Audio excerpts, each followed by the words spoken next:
All of us is going to be challenged with something in life. We don't get to decide the challenge. Mine was 27 years of false imprisonment. When I see a 10-year-old kid dying of cancer, that's not going to live to see 11th birthday. Hey, man, I got to call my blessing.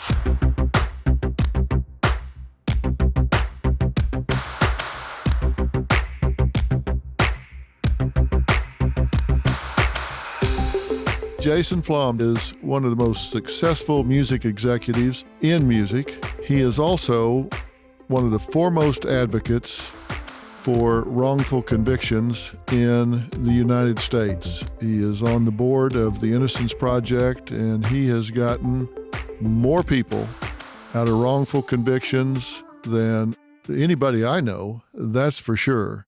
And he's very humble about it, and will say he just played a role here and there. But he is a passionate advocate.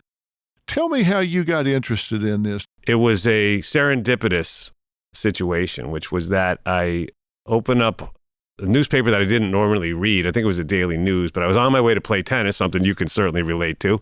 And I wanted something to read. And the Times was sold out, and I grabbed the News, and there was a story in there, the News or the Post, about a kid named Stephen Lennon who was serving 15 years to life for a nonviolent first offense cocaine possession charge in a maximum security prison in New York State. You know, I thought I was reading the wrong story. I was like, I don't even understand how this could be. I didn't know anything about mandatory sentencing cases back then. And, you know, I had struggled with substance abuse as a teenager and into my 20s. So, you know, I sort of thought, wow, you know, there but for the grace of, you know, who knows what go I, right? And it really hit me. And I decided I had to try to do something about it if I could. And I was too naive to know that this was a virtually impossible thing to do.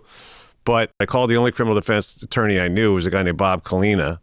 He represented some of the rock acts that I had signed, including Stone Temple Pilots and Skid Row, and they were getting arrested, you know, weekly. So I had him on speed dial. So I called Bob and I said, Bob, you know, is there anything you can do? He said, there's nothing you can do. It's the Rockefeller drug laws. This is just there's thousands of cases like this. What do you want? And I said, well, do me a favor, talk to the one. So he talked to the mother, Stephen's mother. It was the kid's name was Stephen Lennon. His mother's name was in the article. She had been advocating for clemency for him from Governor Mario Cuomo, and had recently been turned down. And it made the newspaper because she had gotten some very high-level support from some very prominent people, including Geraldine Ferraro.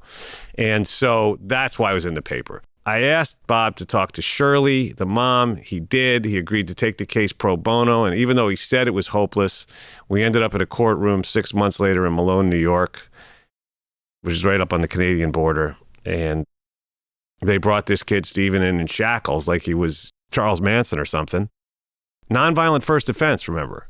The arguments went back and forth, and I didn't really know what I was experiencing or listening to, but I did know that I was sitting there holding Mrs. Lennon's hand with her husband standing on the other side of her. And when the judge banged the gavel down and said the motion is granted, that was it. I mean, that was the greatest feeling I'd ever had outside the birth of my daughter at that time. It was that lightning bolt moment. You know how that is. And I knew what I wanted to do. I wanted to do more of that. I didn't know how to, but I knew I was going to try to figure it out.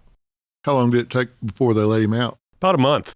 He had served 9 years to the day when he was released, but he had 6 more years before he was parole eligible because of mandatory sentencing laws. So, you know, and it was interesting, Doc, because he came to see me after he got out. He came to New York City from upstate, and we had lunch, and he said to me, listen, you know, I was a knucklehead. You know, he says, I'll admit it. I was doing stupid stuff, and I might have gotten killed doing what I was doing, you know, because I thought I was a, you know, some kind of character or whatever. So he said, but you know what? After a year in prison, there was nothing you could get me to do. I wouldn't cross the street against the light. He goes, I'm not trying to go back there under any circumstances. I don't need 15 years to figure it out. Yep. So the whole disproportionality of it, the whole draconian nature of these sentencing laws hit me like a ton of bricks. I did some reading. I read an article in Rolling Stone magazine which featured the work of this organization called Families Against Mandatory Minimums, FAMM.org. And I got in touch with them and joined their board. And then soon after that, learned about the work of the Innocence Project through something I saw on TV, and, you know, went down to their offices sort of unannounced, just walked in, and it was 2 guys in a room, the 2 founders, Barry Scheck and Peter Neufeld, were sitting there in a room with a briefcase, a phone, and a dream. And I said, I'm your guy. I'll do whatever you need, and I'll do more than that. And I'm in. You know, that was a long time ago. That was in the early to mid 90s. You talk about this as draconian. We've talked about this before, but I want to talk about it a little bit more because when you enter the court system as a guy like you're describing, he was how old at the time? 31 or 32, and he had been in for 8+ years already. So I guess he was in his early 20s when he was arrested. So this guy's in his early 20s. And I think this is really prominent for people that don't have education or income.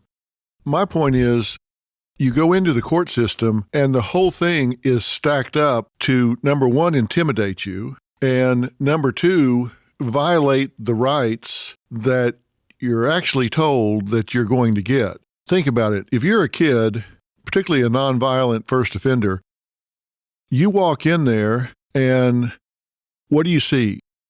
Well, the judge is elevated. He's up on a bench.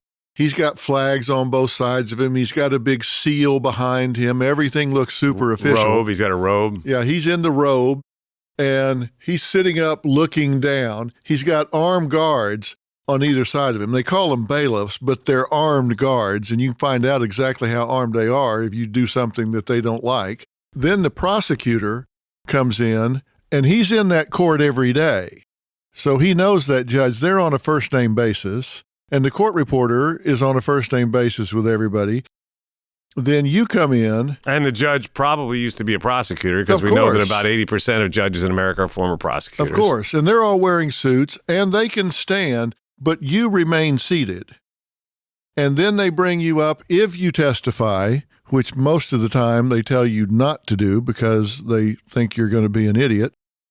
And in a lot of cases, they probably might be better off to not testify, but you're sitting down and they start talking about your life. The lawyers are all in power suits. They're standing up, walking around, and you're sitting there like, what the hell? So the most important time of your life is in a very foreign setting. And I always say, if you're going to have a battle and you're going to have any chance of winning, you need to pick your battles. You need to pick your battlefield. You need to pick the time. You need to pick the circumstance. You get to do none of that in this situation. And then if you stub your toe and you get a guilty verdict, or you get bad advice from a public defender and take a plea deal, then you hit these mandatory sentences. I don't know how many there are now, but we've got people in, first offenders, nonviolent, on drug charges in states where it's now legal. Right. We've got people serving life in states where it's now legal. Where it's no longer a crime. Right. I mean, and that sounds like some wait, what are you talking about? Like, what planet are we on? That makes no damn sense. And by the way, one other thing I wanted to add to what you were saying before, Doc, about the courtroom situation is that a week ago today, I was in San Quentin visiting a guy who I'm hoping will be freed very shortly, who was explaining to me that when he was at trial, it's a LA case, he was held in the LA County Jail, which is an unbelievably dangerous and scary environment. He said he saw a guy get his throat slit in church while he was being held. He said, he saw a lot of terrible things, but that was the lowest. But he was saying that, and I think this is for the most part the same around the country, but on days when you're going to court, they wake you up at 3 o'clock in the morning to start the process of getting you transferred and getting you whatever the hell it is. Then you go to a holding cell in the courthouse, right?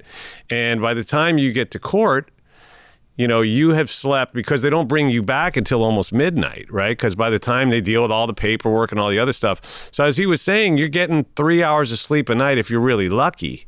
And then you're going through, you may not be getting fed because with all you're missing meals as you're getting back to prison. It's not like they're giving you a meal on the bus.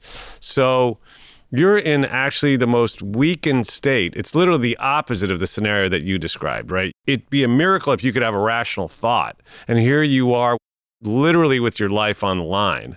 And you have got to be ready to help your defender mount a defense in any way you can, because ultimately it's your life, it's not theirs. And there's a lot of very good defenders out there, but there's a lot of them that are overworked and underpaid and overmatched and underqualified. Some of them are drunk, and here you are in an impossible situation with your life on the line. Yeah, and the public defenders, as you say, a lot of these men and women are passionate and competent and want to do a good job.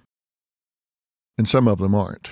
The thing that bothers me is no matter how good they do, no matter how hard they work, they get rid of a case, they've got an endless line standing there.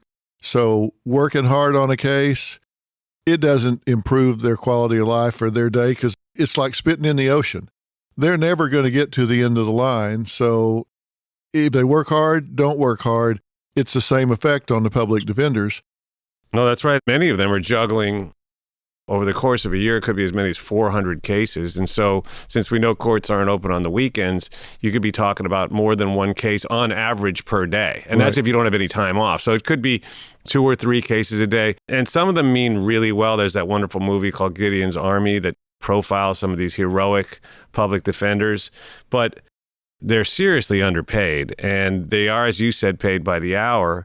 You know, you can't really expect too much. But I wanted to ask you this. I was thinking about this the other day, Doc. So I've seen many cases where the person gets convicted and in the ensuing days or weeks, their defender gets disbarred for all sorts of misbehavior, right? Could be anything from being high or drunk to being a criminal themselves to being mentally unstable. I know how I feel, but I wanted to ask you whether you feel like if there's a certain window of time after which you're convicted that your defender gets disbarred for any one of these types of misbehavior, should you be entitled to a retrial almost automatically? Well, it seems to me that you clearly have a constitutional right to adequate representation.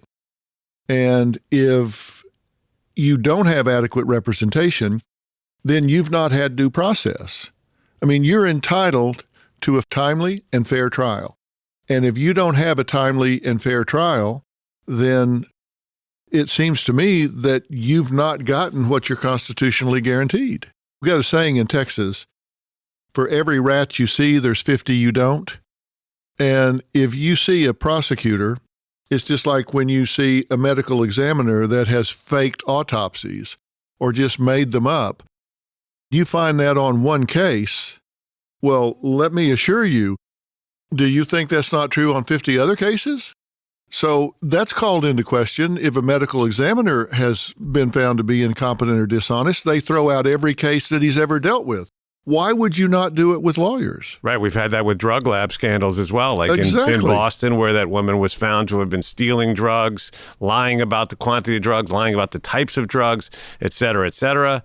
And they had to reopen or throw out, I think, 20,000 cases because of her years and years of malfeasance. It's probably too kind of a word. And while we're at it, let's not forget the fact that we have these mobile drug testing protocols in this country, which we know are so wildly inaccurate, and yet people are going to jail every day because they're getting, they're mistaking in these field drug tests when they pull somebody over, they've mistaken donut crumbs, baking soda, baby powder, baby formula. They mistook bird poop for, I think, methamphetamine in one of these tests. And yet they're still in practice and people are still being arrested based on that stuff. So, we don't have a system that we would like to think that we do. I think most people go to bed at night thinking that the system is fair until something happens to somebody that they love. And then all of a sudden it's like, whoa, what the hell is going on here? So that's why I'm so thrilled that, to be here with you, actually spreading the word and helping to hopefully move the needle to affect change so that we can eventually have this pendulum swing back to a place where we have a system that's fair for everyone. Well, what do you think needs to happen? If we've got these people on death row, Rodney Reed, example that we've worked on, where 4 medical experts say it's not possible he did it. And so he finally gets a new trial after 22 and a half years. What's wrong with the system that this person got convicted and has sat there 22 and a half years before somebody pays attention and says, okay, we need to look at this again? There's no way you can give him back 22 and a half years, even if he gets a new trial, even if he is found not guilty at that new trial, he still lost 22 and a half years of his life. What's wrong with the system that the burden of proof is really not being respected? That's a very good and a very complex question to answer, but we'll attempt to tackle it right now. And we cover this on my podcast. which you've been so kind to support, Wrongful Conviction with Jason Flom.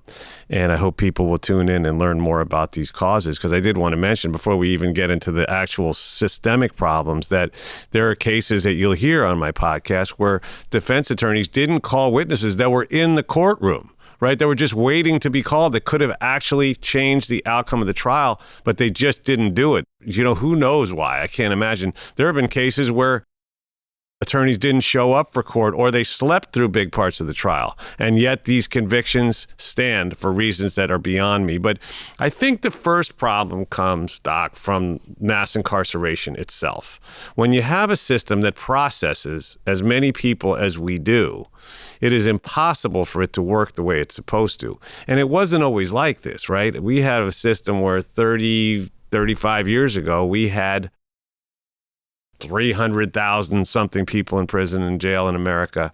Now we have 2.2 million.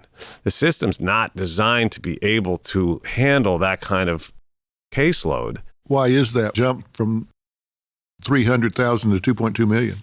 There's a number of reasons for that. It started with Nixon's war on drugs, right? And, we know now because, Haldeman, right? His aide that came out just the last year or two and said that President Nixon wasn't actually interested in drugs, but he wanted to declare a war on black people and hippies, and he couldn't call it that. So he came up with a different idea, I don't want to say clever, but a devious plan to call it something other than what it was. And at the time, no one cared about drugs in America. It wasn't even in the top 50 of concerns of the general public. Police departments also didn't care about it. And when they found out that police departments didn't want to go around and arrest people for low-level drug crimes, they created these incentive plans, right, where they would give federal money to the police departments in exchange for them meeting quotas of arresting people, mostly young people, and charging them with these low-level drug crimes. So, of course, that was the first thing that exploded the prison population. And then the politicians started passing these mandatory sentencing laws, and they got worse and worse. It was very difficult at that time for a Democrat, and still is, I guess, for anyone to stand up and say, I think we should lower the drug laws or lower these laws or lessen sentences. And then they'd be afraid to get called out and called soft on crime. And of course, when Dukakis was running for president, it was leading by a lot. And the Bush team came up with this idea that they would sort of launch this ad that was so diabolical, right? They took one case of a guy who was on a furlough in a program when he was the governor of Massachusetts, and then had gone and committed an awful crime. When they said, that one case proves that this guy, wants to let everybody out of prison and wants to, and it was an early progenitor of what we have now, where we try to demonize people and we try to, politicians take individual cases and try to scare everyone into passing these stricter and harsher and more conservative, I guess you could say, laws that end up doing nothing but locking up generations of people, mostly people of color. It's a national shame, and I think the pendulum is finally swinging back in the other direction now, certainly on the state level, and hopefully we'll see more progress on the federal level. But it's way overdue, and the number of lives that have been destroyed and the number of families that have been destroyed. Everyone that goes to prison, Doc, is somebody's family member, right? Those people are moms, dads, uncles, aunts, sons and daughters. They may be grandparents, and the whole family goes through terrible hardship when they're, especially if it's someone who's the breadwinner, but if it's a mom or anyone, goes to prison. And then the cycle continues.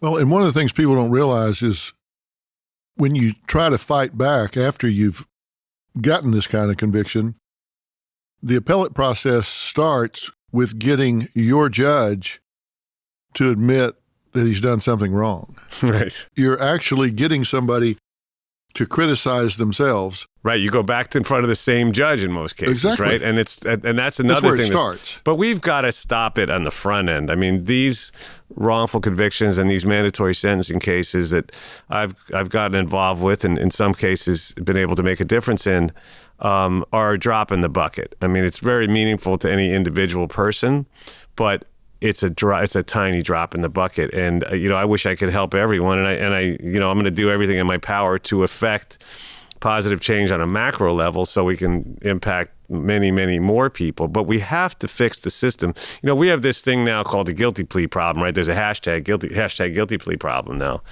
And, 97% of felony convictions, as you know, in this country are a result of guilty pleas. And the fact is, it's the only way people can really deal with this, exactly the scenario that we've just laid out, right? When they know they're going into court with virtually no hope in hell of proving their innocence, they may decide, and many of these people are people who came from neighborhoods where they've seen the justice system at its worst, and they go in and they go, you know what, if I got to do, a certain amount of time in prison, even if it's years, I'm not going to take a chance that I get life or something else, if I try to plead my innocence. Well, that's the leverage that makes the playing field so unfair, because the prosecutor's not going to take a case to trial that he or she doesn't feel like they can win.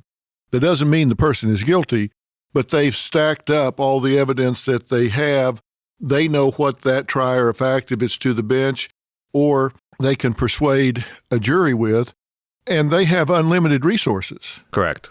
The prosecutor, if they need to put 500 man-hours, they can put 500 man-hours. The public defender can maybe put 3. If you're lucky. And so I've said before, the biggest problem with the justice system that I see is you're entitled to the best defense money can buy. That's right. And we'll get into the economics of it and how economics really drives all of this, or socioeconomics. But the fact is, I want to talk about too, trial by ambush. And also I want to make a recommendation for anyone who's listening. If you want to read one book about this, there's a book out right now called Usual Cruelty. That's Usual Cruelty by Alec Karakatsanis. And you won't be able to remember that name probably or spell it. I have a hard enough time doing it. But if you just Google Usual Cruelty, I promise you, if you read the first 20 pages of this book, you'll be more woke than many law students in this country. And you'll really begin to understand the intensity of the problem that we have on a macro level and a micro level of how this system has broken down. But yes, of course, Doc, the fact is that all of this was driven by economics, right? There's that, the New Jim Crow, another wonderful book by Michelle Alexander that talks about the fact that this mass incarceration grew out of slavery ultimately, right? And it is the modern day, in my view, people may criticize me for this, but it's the modern day equivalent. Slavery is only illegal in one state. And people are going to say, wait, they're Googling now. They're going, that guy Flom's crazy, Phil, what'd you do? But the fact is that slavery was never made illegal in this country. It was only made illegal for free people. So it was sort of a bone they threw to the South at the end of the Civil War.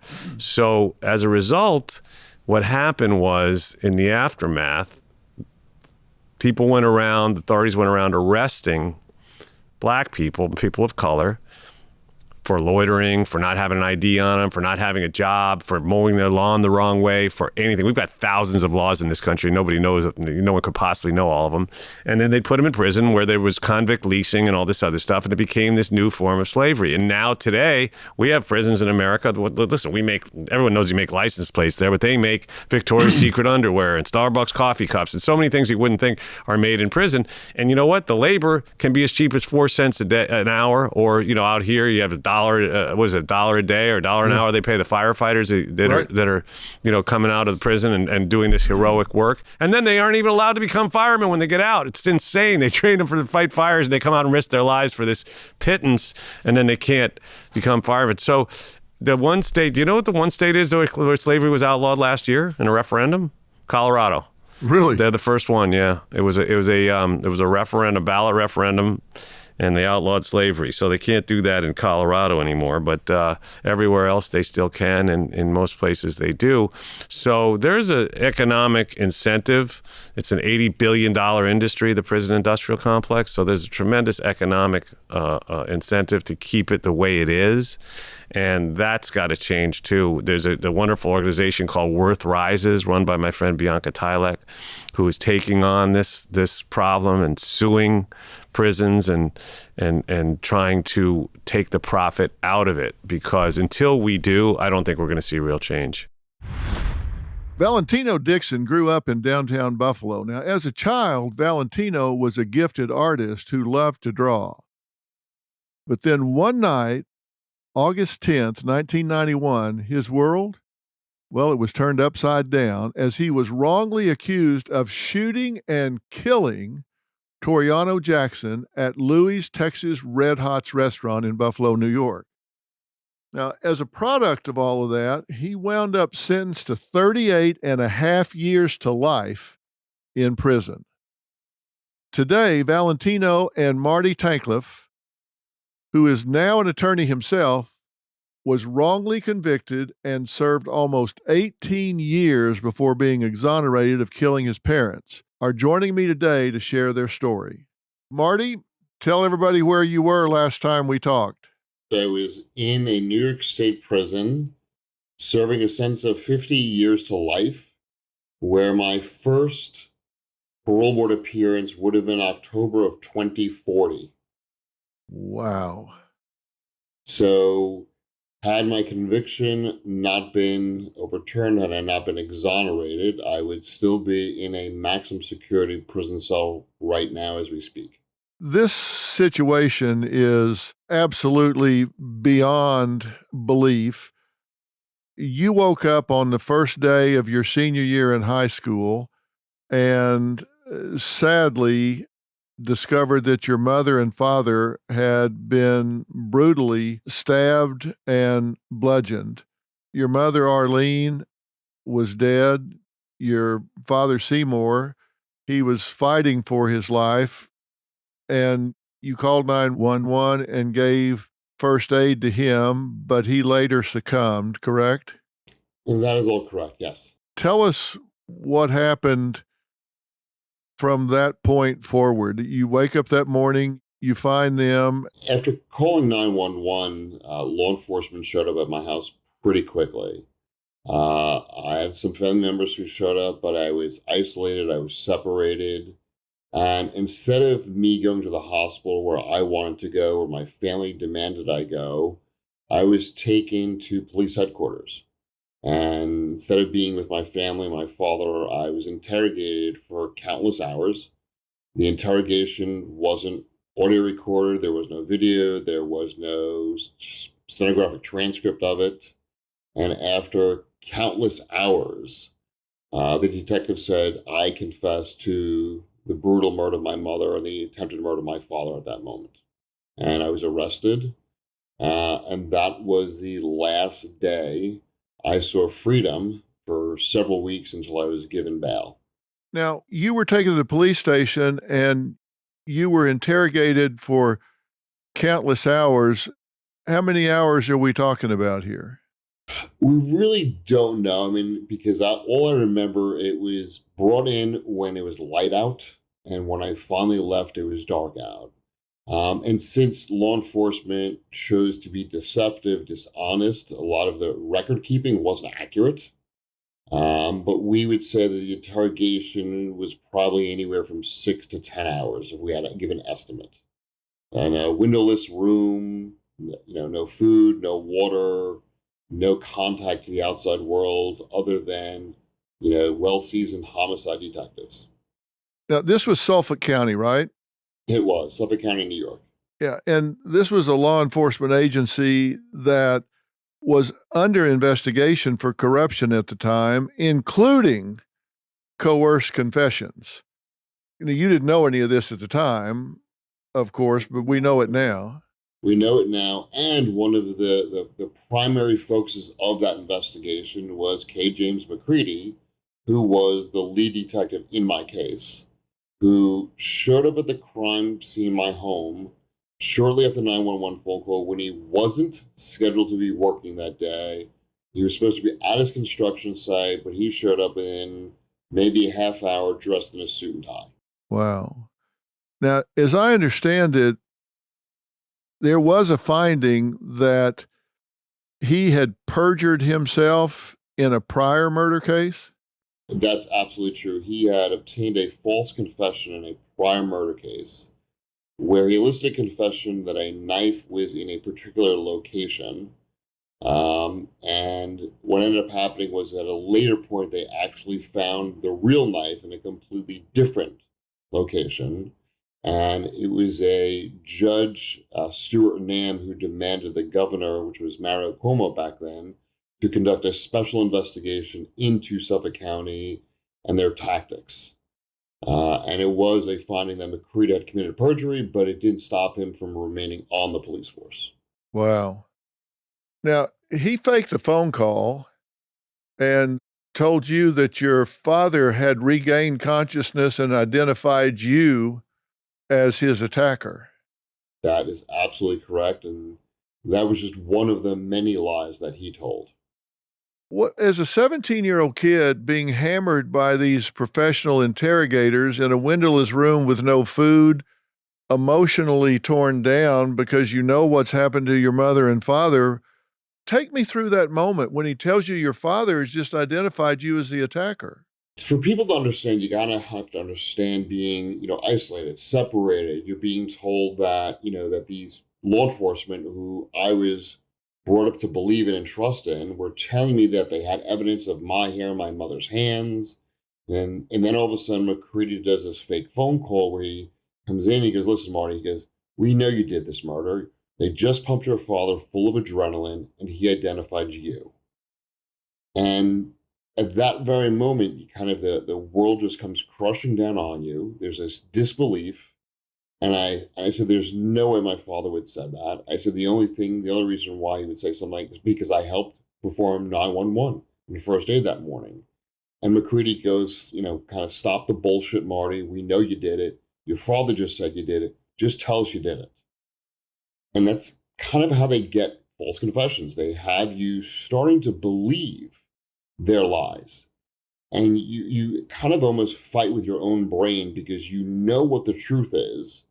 And for me, being this innocent kid, growing up trusting law enforcement, here I have law enforcement telling me that what I know to be true isn't true.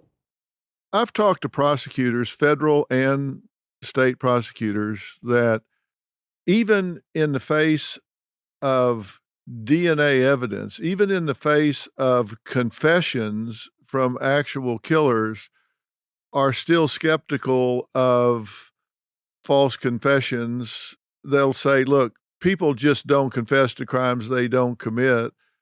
I mean, there are intelligent people that in the face of overwhelming empirical scientific evidence are still skeptical that somebody would confess to a crime that they did not commit. Do you find people that still look at you askance? Without a doubt. And what I have to do is I explain to people, I said, I can prove to you in about a minute that you'd falsely confess to something you wouldn't do. And they kind of look at me like, how can you do that? I said, okay. And I usually do this in a very large crowd. I said, everybody who has a sibling, please stand up. I said, everybody who, when they were home alone with their sibling and your parents went out, a lamp broke, a plate broke, something broke, remain standing. Then remember when your parents came home and said, we're not going out for ice cream till somebody tells us that they broke the lamp, they broke the plate? How many in this room said they broke the lamp, they broke the plate because they wanted ice cream? Generally speaking, about 50% of the people remain standing. I go, you just confessed to something you didn't do. And all of a sudden, you kind of get these wide eyes kind of going, oh God. And I go, that was for ice cream. Imagine something that's a million times worse with a threat of execution, the threat of death, the threat of imprisonment, the threat of more psychological torture, more physical abuse. You'll say anything for it to end. But then people kind of say, I kind of get it now. I go, think about it. You said you broke a lamp or a plate for ice cream. And that's when you start to get people to say, maybe I would. And it's one of those moments where you have to simplify it so much for people to get it. And even then, sometimes they kind of say, well, that would never happen to me. Yeah, that's because they haven't been there, particularly on the heels of the trauma. And then 17 years of your life are gone. Valentino, for you, it was 27 years, right? Yeah, 27 years, false imprisonment. How old was your daughter when you went in? 4 months old. When you get out, she's a grown woman, right? Yes. She's when I get out, she's 28. What do you say to yourself about it right now as you sit there?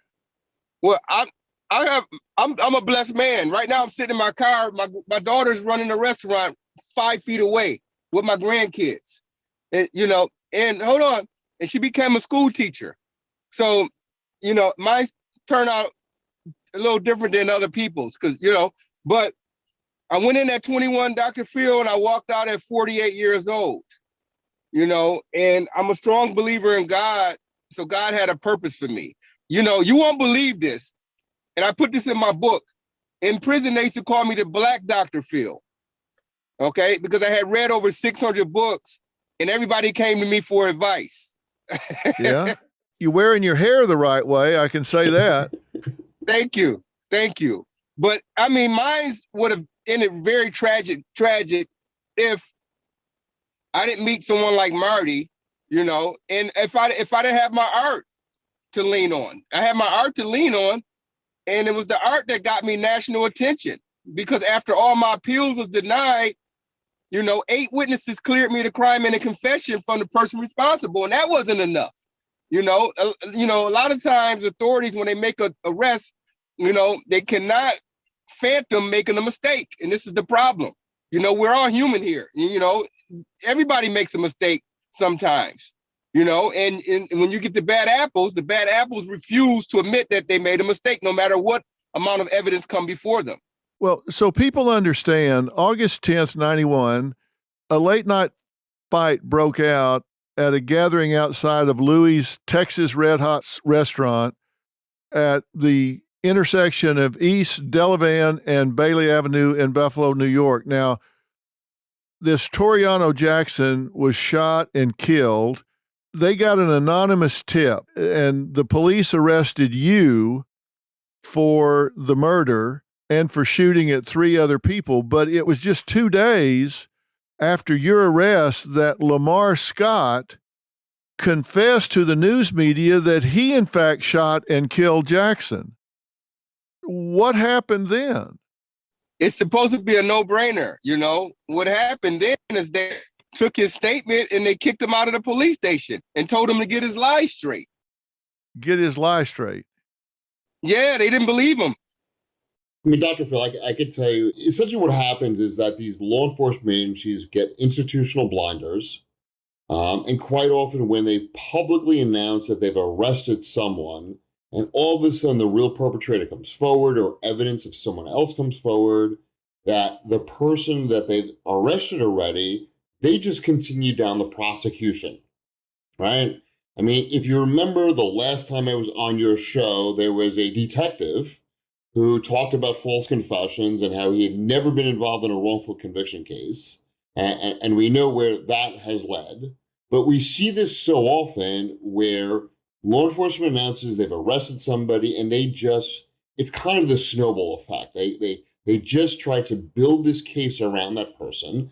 And to me, it's what happened in Valentino Dixon's case. I mean, if you've ever heard of a case where somebody 2 days later voluntarily goes to a reporter and says, I did it, I lost control of the gun, it wasn't Valentino Dixon. I know almost every prosecutor, every defense lawyer I've ever spoken to said, that's when you kind of go, time out, stop the ball, let's take a fresh look at this case. And in Valentino's, they didn't.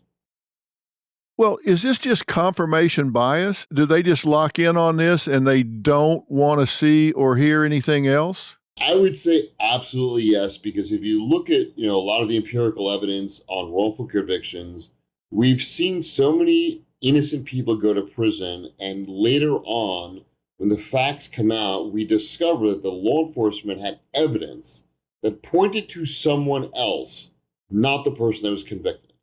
And I think it's confirmation bias. I think it's institutional blinders. I think it's also a sense of, if we reveal the truth, what's going to happen to some of our other cases? We'll all of a sudden we open Pandora's box. And, we know with Louis Scarcella, who was on the Dr. Phil show with you, and we see what happened with him in all the cases that he was involved with. So I think that's a perfect example how there's this level of protecting their own mistakes. And when all of a sudden it's hard to call it a mistake. It's more of an intentional act that we discover the intentional wrongdoing, the intentional act. It's deeper than just one case. Well, here's what Scarcella said, and this was in 2007, but here's what he said. I'm Louis Scarcella, and I spent about 29 years in the New York City Police Department. I've investigated 241 murders, and my main objective is to get a confession that would assist the investigation into a conviction.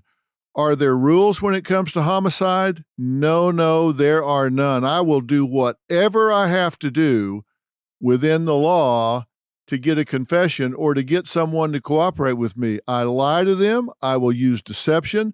The bad guys don't play by the rules when they kill mom and pop, shoot them in the head, ruin the lives of their family. I don't play by the rules. There are a lot of tactics you can use. I like the emotional tools. I sat down one day and I prayed with an individual. Sometimes I would use a lie. I had a case and I said, I have your prints. You were there and that's it. He says, no way I wasn't there. It was like 4 a.m. I had to take him to the bathroom and he says to me, Louis, you were right. I was there. But he kicked me and I shot him by accident. Don't you feel better now? He's been doing 37 and a half years to life. He said, we're always accused of coercing confessions. I've been accused of brutalizing people. I was accused of taking a 17-year-old boy and banging his head numerous times against a file cabinet. It just never happened. Really good detectives are born with a sixth sense, that crystal ball in the stomach, and I have the ability to get inside a person's soul. What do you think about that, Marty? Knowing that he's been involved in, I think that we know about over a dozen wrongful conviction cases, I would question every single thing he said. He reminds me of, the detective who basically says, there's no camera on me, there's no person watching me, there are no rules that apply to me. I mean, last year we had 161 exonerations. Out of that, I believe 102 of them were as a result of police misconduct, prosecutorial misconduct, or some other government misconduct. That's a number that should scare the shit out of people, because if you think about 161 exonerations in 1 year, and that's based on the limited number of people who are doing this work, how many other innocent men and women are sitting in prison because of people like Scarcella? And it's just a matter of breaking people down and then throwing them a life preserver where it's like, okay, you're feeling hopeless, you're feeling helpless. So now I'll tell me what I want to hear and I'll get you out of this situation. The number one tool of the abuser is isolation. It's clearly abuse when they're doing that. That's what I think Lamar Scott's confession 2 days later is so credible. It wasn't involved in it, had no law enforcement whatsoever. It was completely voluntary. He reached out to somebody because I think deep in his soul, he knew he could not allow Valentino to go to prison for a crime he committed. He didn't trust law enforcement, so what did he do? I guess back then, maybe the next best thing was go public and say, I did it. And the scariest thing is that when he was arrested again for another murder, I think he made some kind of statement along the lines is, had you listened to me way back when I said I committed this murder, I wouldn't have been able to commit this crime. Yeah, of course. And Valentino, you had a bunch of eyewitnesses, which we know eyewitness testimony is often involved and not very reliable at all.